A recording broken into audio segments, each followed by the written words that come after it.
In this video, I will show you how you can add favorite to Safari on any iPhone. Now, first of all, just open Safari.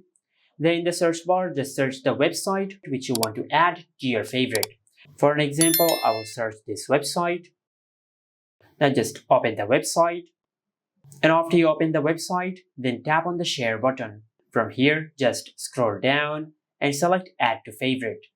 Now from here, just give a name to the favorite. For an example, I'll name it ChatGPT. And after you do that, then tap on save. Now if you open a new tab, you will find the favorite which you have added to the favorite section. If you cannot find it in the favorite section, just tap on show all and you will find it over here.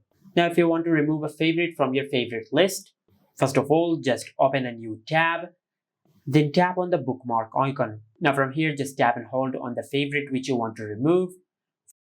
For an example, I will select this favorite, then tap on delete. Just like that. And just do the same with all the other favorites which you want to delete. Tap and hold on the favorite and select delete. And after you do that, as you can see, you will remove the selected favorites from the favorite list. And this is it. Make sure to like, comment and subscribe. Thank you for watching.